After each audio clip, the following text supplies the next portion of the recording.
morning, everyone. How you guys doing today? Good. Alright. Some nodding, some so-sos. I hope that you've had nice weekends, nice rests. If things are not going well for you, then I hope that things improve for you dramatically and quickly. Let's see. Today is Monday, October 4th, and the only thing due today is the take-home lab from last week. Make sure that I have your entire group's work turned into me somehow by midnight today. I don't care if it's email or in paper. Just make sure that I have it by the end of today, and make sure you don't trip over any AV cables. And the WebAssign probably doesn't say that the Chapter 4 homework and quiz due dates have changed, but they will be changed. So I will be pushing those back so that we can spend today and Wednesday talking more about friction and how it complicates everything, and looking at enough examples to set you guys up for all of your assignments for the rest of the week. There's also lab this week, normal, regular, in-person lab, backtrack. Do come to normal in-person lab this week. We'll be doing a good friction exercise that I hope will help everything solidify in your brains. But please correct me if I'm wrong, because I misremember things frustratingly often. Next week's fall break, right? Yes. All right. So that means no lecture on Monday and no lab next week. So, worth keeping in mind. May there be nice naps for us all. Today is friction, and you're looking at the concepts, the math, getting us started on the wrinkles that it adds to all problems that involve it. Before we begin that though, how are you guys, and do you have any questions about anything at all?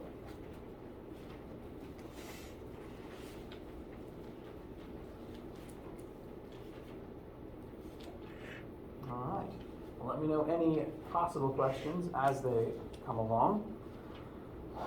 To begin with, the information that is now on screen is a slide that you've seen before, but it's a good starting point. We talked about tension, done a tension problem or two, so now we're going to begin doing some friction questions. And the definition of friction, I'm probably going to make the definition a multi-parter, but friction is something you've dealt with your whole lives, because you've felt it every time you've taken a step, your foot hits the ground, and it doesn't immediately slide as if you were on an oil slick, which is at least one of the good things that friction gives us. It makes life on Earth possible, because if friction didn't exist, we could never hold still, which would be a bit of a pain. Friction exists to oppose movement. All friction happens because movement is trying to happen, and friction is trying to stop that. Now, friction specifically only exists when two solid surfaces, only exists when two objects are touching each other. They don't actually have to be solids, because technically air resistance is a form of friction, as is, I guess, water resistance. But two objects, two types of matter, have to be interacting in order to create friction. And you've been dealing with it your whole lives. We're just going to now dig into those concepts and start naming them. Now, where friction comes from, two objects have to be touching. And I'm going to use solids as a main example here, just because that's easier to visualize. When two solid objects touch, two surfaces are in contact with one another. And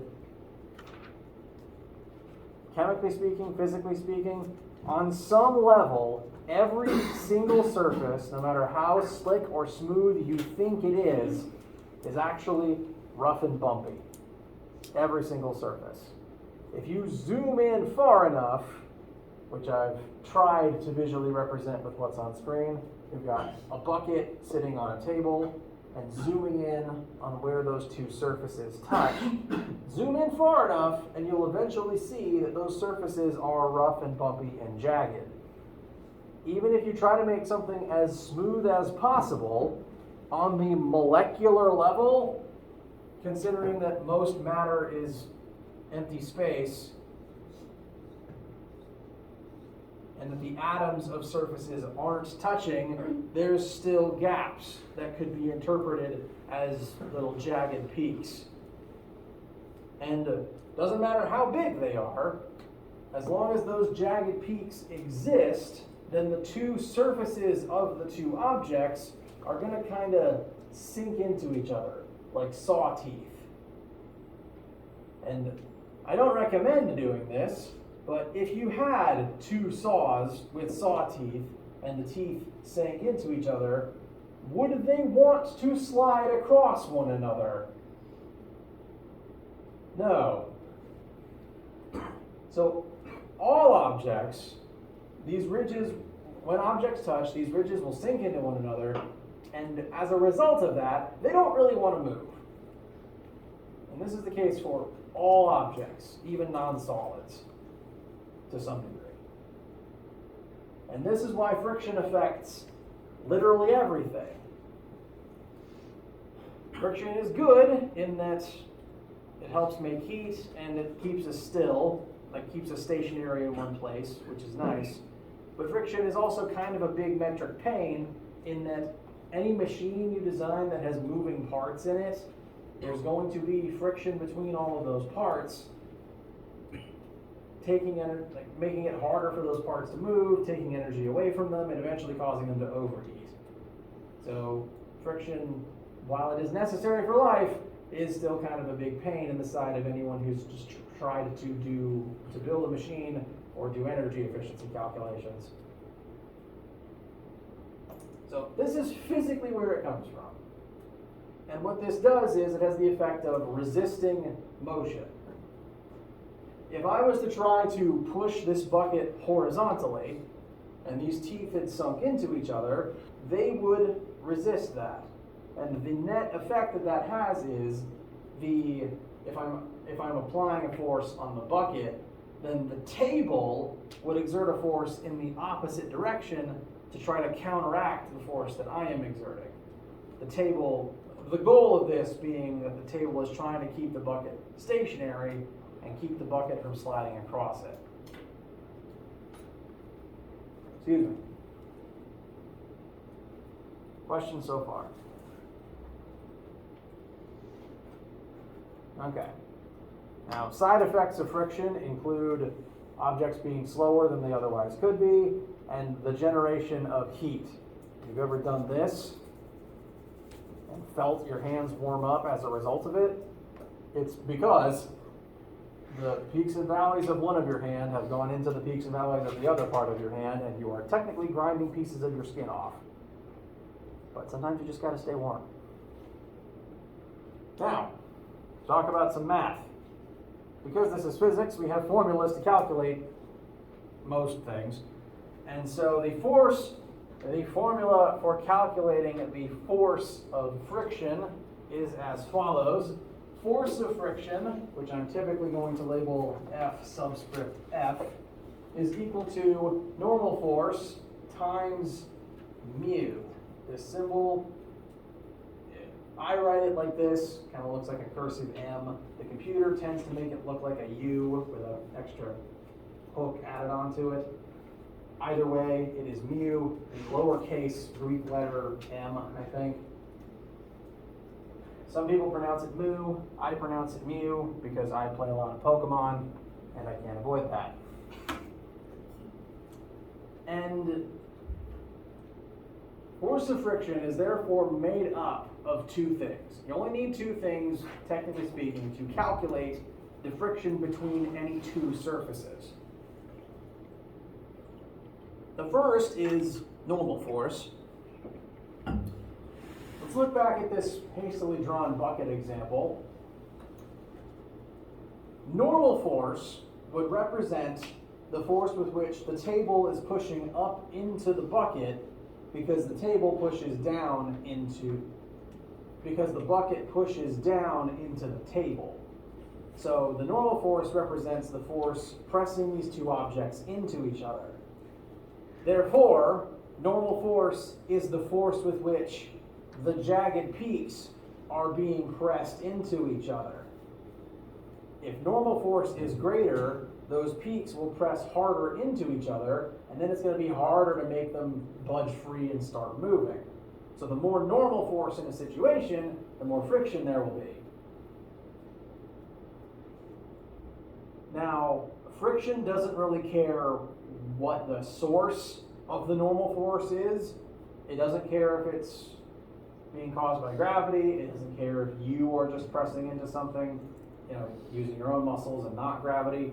All it cares about is the final numerical value of the normal force between the two objects.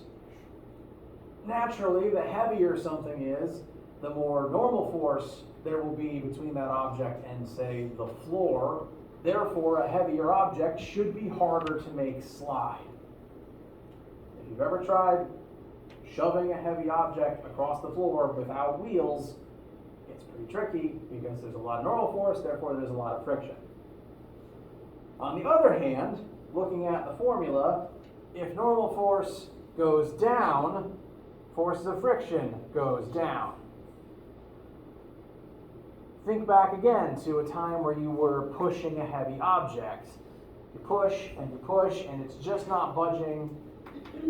But maybe you thought, or instinctively tried, to slightly lift the object upwards. Maybe not strong enough to actually lift it off the ground, but lift it up just enough that the normal force between it and the floor was reduced. And after doing that, was it easier to try to push? Does that sound familiar to anybody? At least one nod. That works because when you lift upwards, you're reducing the normal force from the floor, and therefore you reduce the force of friction. You still have to be exerting force, but it changes the ratios and makes it slightly more possible. So, normal force, one of the main factors that determines friction.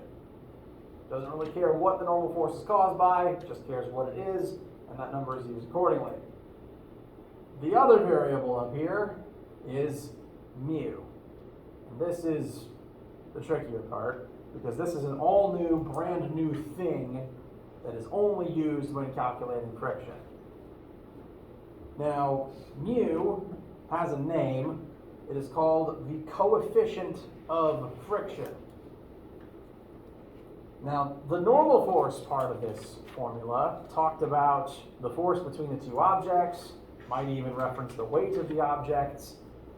So normal force covers the forces involved pressing the jagged peaks into each other. The mu instead talks about what types of objects are touching. Because there's lots of different objects in the universe, and you've probably thought at one point one object was, say, slicker or easier to slide something across than the other, and you've probably done something with that knowledge to try to make a physical task easier. Some things are slicker, like polished metal or grease. Some things are rougher, like sandpaper, or rather, maybe just harder to slide, like rubber. Mu sums up those qualities of whatever object you're looking at together into one number. What the math for mu, if you were actually to look at a mu value and start using it, mu, the coefficient of friction, is a unitless coefficient that represents the ratio of friction to normal force for the interaction of any two specific surfaces. Say, for example, something that's easy to slide. My computer mouse is designed to be pretty easy to slide across most desks. A mouse would be pretty pointless if it didn't actually slide. So you want this to slide easily. When this mouse is sitting on a desk, the surface, what the feet of the mouse are made of, are designed in such a way such that it doesn't have a whole lot of friction when on a flat, smooth surface. That means that the ratio of friction to normal force for this specific interaction is going to be very small. And so this mouse on this desk will have a small coefficient of friction. Meanwhile, most shoes have rubber soles intentionally so that they don't slide, right? Rubber on a table or on a floor is designed to have more friction. Like the interaction between rubber and tabletop has more friction. Therefore, if I was to put my shoe on the table and start trying to push it around, the coefficient of friction between shoe and desk would be higher than that between mouse and desk.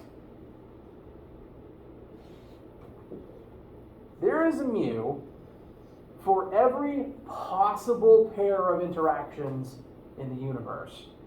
Any two surfaces that can touch will have their own coefficient of friction based on what they're made of and how slick they are. That means that there's infinitely many mu's out there, and you will never have to memorize a single one of them because that's impossible. When we start doing friction questions that involve mu, you will either be given the coefficient specifically that you would need in that question, or you'll be given enough information to use the formula from the other slide and solve for mu. You'll never have to know off the top of your head, okay, rough wood on smooth steel, carry the 2, that should have a coefficient of 0.6. You'll never have to do that. I can't do that. I don't want to be able to do that. So, tables upon tables of mu's will be at your disposal whenever they are needed. Now, there's infinitely many mu's, but they will all have a few things in common. 1, mu is unitless. There's no newtons attached, there's no grams or anything like that. The reason for that, if you look at the formula that we just talked about, that I just gave to you, force of friction equals normal force times mu. If you solve this for mu, if you try to rearrange for mu equals blank, you'll get force of friction over normal force. By dividing newtons by newtons, you've canceled your unit out. So mu has literally no unit attached. Additionally, this is why I called it a ratio of friction to normal force, because that's what it literally is. And because it's a ratio in that way, and because friction can never be bigger than normal force, that means that the maximum value for mu, hypothetically, is 1. If mu is 1, that means all of the normal force will translate into friction. That is a very rare situation.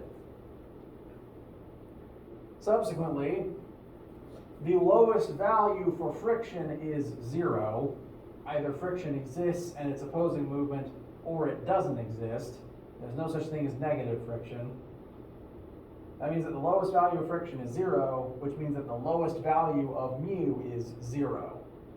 So all mu's are unitless decimals between 0 and 1.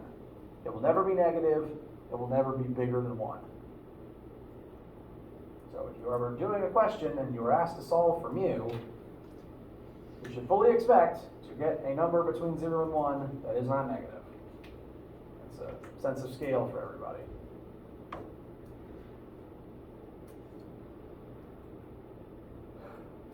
Questions so far?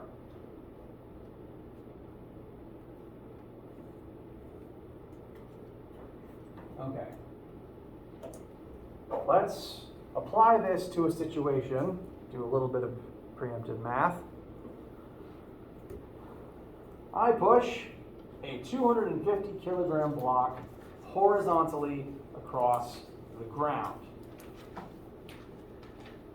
I need to exert a 1,000 Newton force horizontally in order to make this box begin sliding. Whoops. Pause, pause, pause.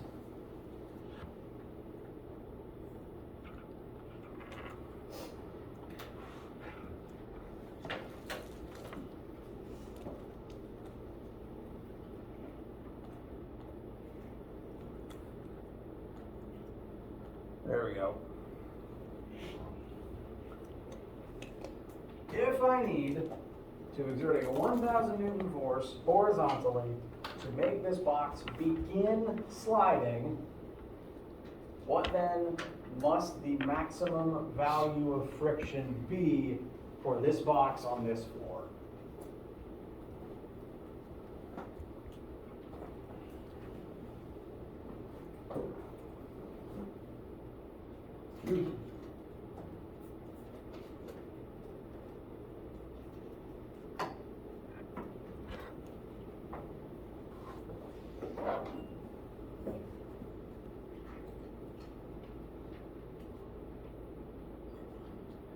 My cell phone screen still on?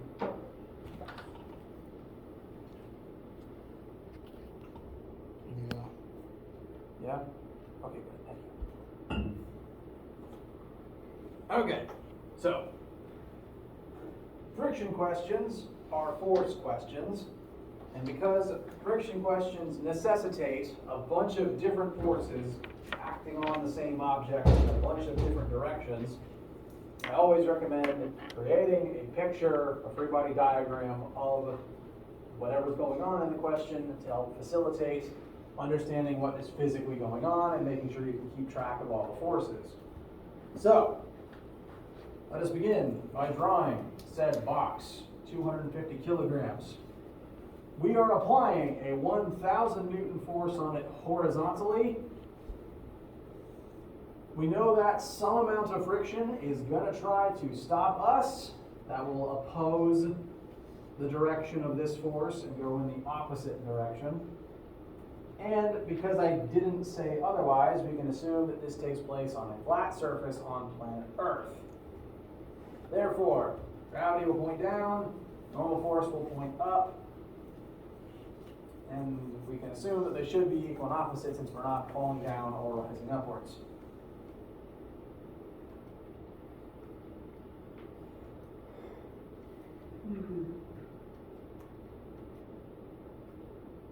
Pardon me. So, if it took, conceptual question, if it took 1,000 newtons to make the box begin budging, to just make it start moving, what do you think the force of friction was?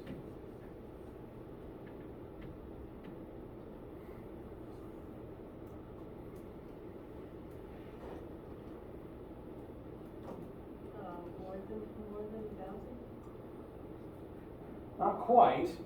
It would actually be either 1,000 or just slightly less than 1,000. When an object is stationary on a surface, if I come along and begin trying to push it, so I'm approaching this clock, I'm exerting a very small amount of force on it right now. The table, friction comes from the surface that you aren't pushing, the table is going to exert a small amount of force back in the opposite direction to counteract the force that I'm exerting. I can increase the force with which I am pushing, and the surface will also increase the amount of force it is using against me to try to keep the object in place. This will continue. I can keep pushing harder and harder, and the table will keep pushing harder and harder until I exert a force larger than the table can exert. All surfaces, all interactions, the friction involved has a maximum that it can't go over. And this formula shows us the maximum. And when you overpower the maximum, you overpower friction and you cause motion. All motion has to overpower friction in order to get started.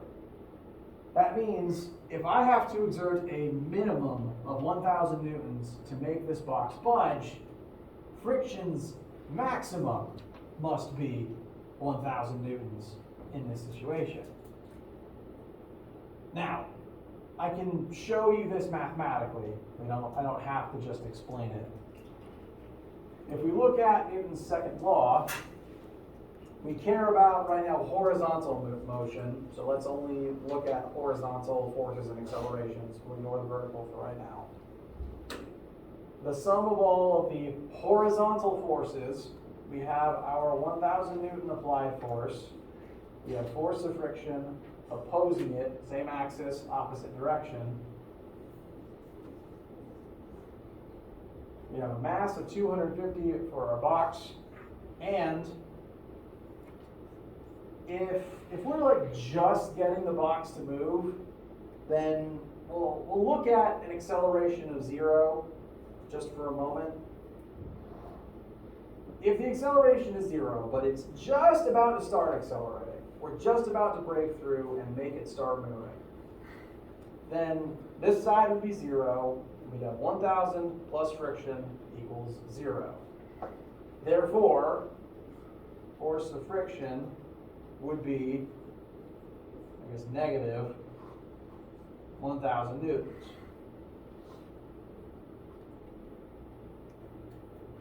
I exert a force of 1,000 and it's just about to start moving, it hasn't begun accelerating yet, then the force of friction would be 1,000 newtons in that situation. If I just begin to break through, if I am about to start, if acceleration is about to begin, if this number is anything bigger than 0, even like 0.001, that is an acceleration. That means I've overpowered friction. And that threshold is occurring at 1,000. That means that the maximum value for the friction in this case has to be about, maybe just technically shy of 1,000 newtons. And any more than that makes it start moving. So in this case, the force of friction will be 1,000 newtons, because that's what it takes to make it start moving. How's that feel for you guys right now? Okay. So I'm going to fill in 1,000 newtons for the force of friction. We're also asked what is the coefficient of friction in this situation. I recommend we look at the only formula that has coefficient of friction in it. Force of friction equals normal force times mu. So our force of friction was 1,000. I'm going to have to figure out what normal force is. Now in this situation, on a horizontal surface on Earth, and the box isn't accelerating up or down, what do you think the normal force is going to be equal to in this case? It should be equal and opposite the force of gravity. So this might be skipping a couple of steps. I'm going to plug in 250 times 9.8 instead of normal force. Normal force would be equal to the weight in this case on a flat surface, no acceleration up or down. And then the last step is solve for mu, which I think would be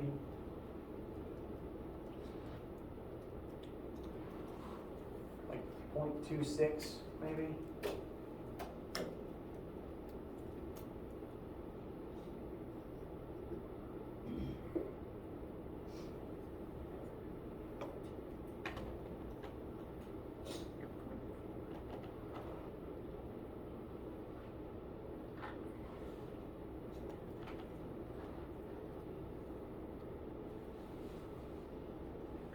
Oh no, I was off. It's 0.41, I think. Does anyone disagree?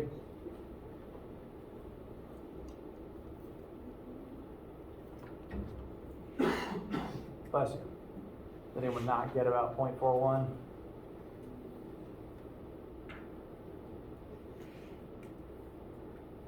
Okay.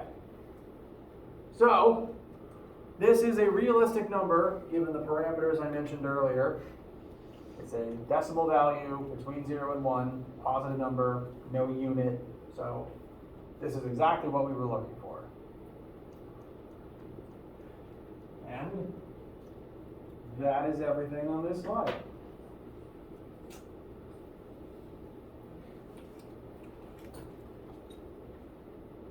Questions so far? Yes. With the negative versus positive with the force of friction, do you care if you put negative on there since it is versus? Well, you could if you were say listing your variables out, you could definitely keep the negative here. However, something weird does begin to happen with this formula when you start tracking positives and negatives, because friction, the way that we drew our picture, is in the x-axis, but normal force and gravity are in the vertical axis. So directionality doesn't really transfer through. If you were to put in negative 1,000, keeping the direction intact, normal force would technically point up, so that would be a positive number, and we would ultimately get a negative number, which doesn't fit our strict definition. And so maybe academically speaking, there should probably be an absolute value in here somewhere, just to avoid that fringe case. But by virtue of the fact that this question, this formula, technically crosses two axes, that kind of negates the need for direction tracking within either axis. Does that help? Now, for your own work, for the rest of it, it's probably worth keeping the negative, because that would keep the direction intact for the rest of your own math. But this formula is the weird case where it stops mattering.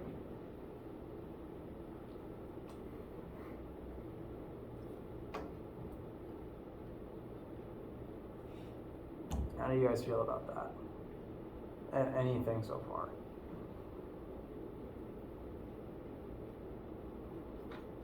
Okay. I've been talking for slightly longer than I intended to at a stretch, so I'm going to call a quick break while I fill up my water and then drink a lot of it.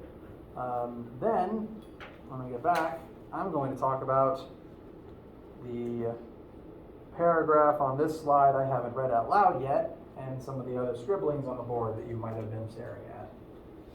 So, quick break.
Pardon my reach, sorry. He's still recording.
All right.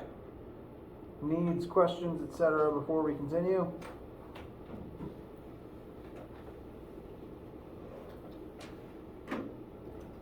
All right. Bless you. Zoom tight. So, I hope that most of the facts about friction so far have been pretty intuitive for you guys. You've been dealing with this thing, this phenomena your whole lives to some degree. But the fact that there's two different types of friction might have eluded your conscious mind. If so, that's okay. I'm explaining it now. There are two types of friction, generally speaking. And because there's two types of friction, that means that there's two different forms of friction you can calculate, and they are based on two different forms of mu. Now, you have probably encountered these two different types before. You just might not have made much notice of the difference between them. Think back again to whenever you might have been trying to push a heavy object and make it slide. You push, and just pushing on it horizontally is very hard to slide, whatever object, whatever thing you were doing at some point. And have you ever noticed that as soon as you're able to just get it to move, as long as you can make it start moving, it's easier to keep it moving than it was to get it moving in the first place? Does that sound kind of familiar to anybody? Getting some vague nodding. Okay, good. The difference between the getting it moving and the keeping it moving is the difference between the two types of friction. The two types are static, the type that tries to stop movement from beginning, and kinetic, the type that continues acting in motion. Going back to this picture real quick, where the jagged peaks of the two objects sink into each other. If the two objects are stationary, if they are not moving, that means that their surfaces have had time to fully settle into each other and lock into place. That makes it mathematically harder to try to push them apart from one another, because they are very well sunk in. Again, imagine the idea of trying to make saw teeth slide across one another. However, if you are able to overpower the teeth and get them separated, and you keep them sliding across the surface of the other object, as long as you keep moving, the teeth don't have time to sink into each other. They're just scraping across the surface of the other object. That is again why kinetic friction is always weaker than the maximum value of static friction. It is always easier to keep something moving than it is to get it moving in the first place. Questions so far? Okay. Now what this means is, for every possible pair of surface interactions, there is actually two mu's, two coefficients of friction. There's two coefficients of friction for mouse on table, there's two coefficients of friction for shoe on table. Any combination has two coefficients of friction. One for static, when the objects are stationary, and a second one for kinetic, when they are in motion. There's two mu's, which you can use to find two different forces. One for static, one for kinetic. And for both of these cases, for both of the variables, static is always stronger than kinetic, because of the aforementioned time for the teeth to settle in, as opposed to them gliding across the tops of each other. So, more senses of scale for you while you're doing your work. Your kinetic answers should always be smaller than your static answers. Now, both types of mu follow the same rules as before. Still a value between 0 and 1. It still has no unit. It's just which flavor is it?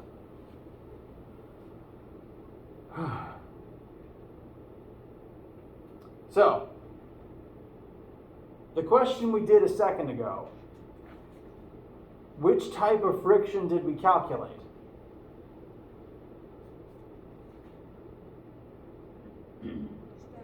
Static. We began the problem with the object in place, and we tried to figure out what it would take to make it begin moving. So this friction and this mu are the static ones for this surface interaction. So I am now going to put the other half of that question on screen. Earlier, we just cared about what it took to get it to budge. Therefore, both the friction and the mu we calculated are the static ones. We're now going to look at a kinetic example using the same physical situation. It took 1,000 newtons to get this box to begin moving. Once we got it moving, and we keep applying 1,000 newtons, so we have not changed the amount of muscle we're using. It's the same amount of force, shoving it while it is now in motion.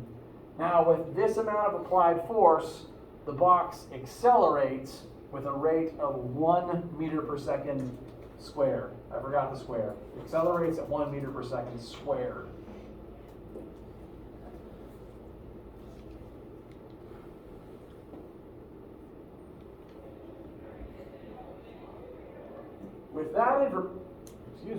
With that information, we're now going to try to find kinetic friction and the kinetic mu. So, picture is unchanged. We're applying the same amount of force. Friction is still going to point in the same direction. It'll just have a different number.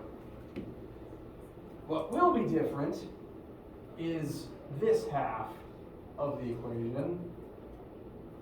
For static, the object hadn't begun moving yet, it wasn't accelerating, A was 0. A isn't 0 anymore.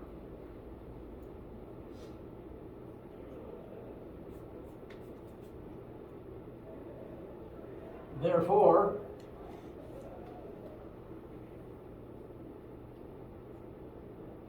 now we will have 1,000 plus the force of kinetic friction equals 250. Utilizing Newton's second law. Any issues getting to this point? We're still looking at and adding up the horizontal forces. Those horizontal forces add up to the net force that will be equal to mass times acceleration. Our acceleration is not 0 anymore. Therefore, our force of kinetic friction, if we solve for this and bring the 1,000 over to the other side, we'd have 250 minus 1,000. That would be negative, just meaning direction, 750 newtons.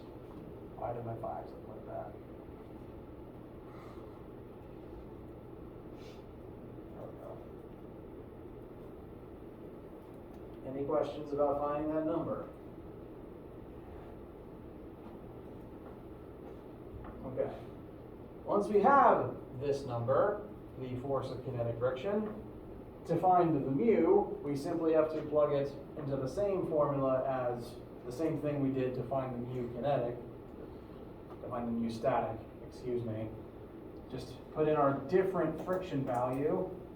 Normal force would be the same, and we will find our new different mu value, which should be a 1/4 as big, so like 0.3, I think. Okay.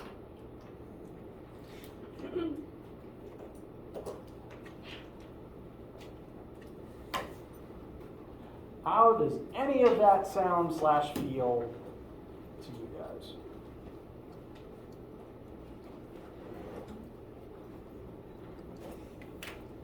Okay. We're at the end of lecture. I don't want to keep you, because Monday is hard enough as it is.